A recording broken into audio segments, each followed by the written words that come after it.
Hello বন্ধুরা, আপনাদের সামনে একটা নতুন বেঙ্গলি ডিশ গন্ধরাজ কাতলা কালিয়া নিয়ে এসেছি।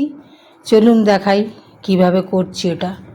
দেখুন, বড় বড় কাতলা মাছের পিস কেটে নিয়ে এসছে বাজার থেকে। ভালো করে ধুয়ে টুয়ে এটা গোলমরিচ গুঁড়ো আর নুন দিয়ে মাখিয়ে নিলাম।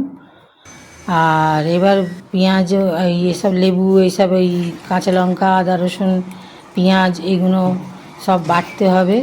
আর এই যে দই দিচ্ছি, এই দই আর কাজু একসাথে বাটতে হবে। আর এটা কিন্তু সাদা তেলে রান্না হবে, সর্ষের তেলে রান্না হবে না। দেখছেন সাদা তেল দিচ্ছি কড়াতে। মাছগুলোকে বেশ একটু ভালো করে ভেজে নিতে হবে।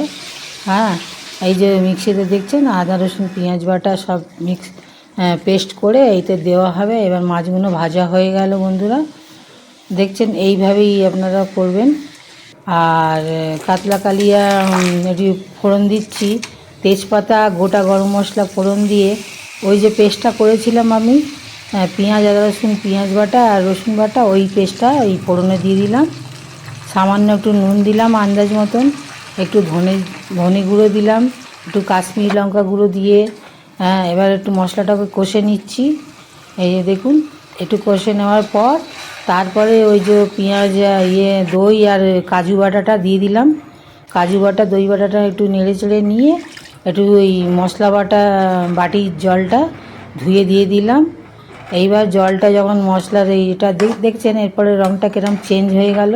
একটু আগে কি সুন্দর লাল ছিল, কিন্তু দইটা দেওয়ার পর রঙটা চেঞ্জ হয়ে যাবে। এবার মাছটা ভালো করে ঝোলটা ভালো করে ফুটে গেল, মাছগুলো দিয়ে দিলাম। এইবার এই গন্ধরাজ ঘষে নিচ্ছি, লেবুর উপরের খোসাগুলো, এইগুলো ওপর থেকে একটু যখন ফুটবে না হওয়ার সময় ছড়িয়ে দিতে হবে।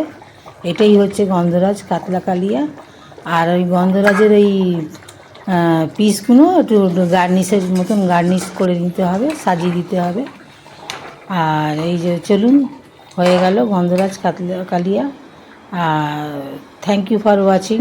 লাইক শেয়ার কমেন্ট সাবস্ক্রাইব করে দেবেন। টাটা।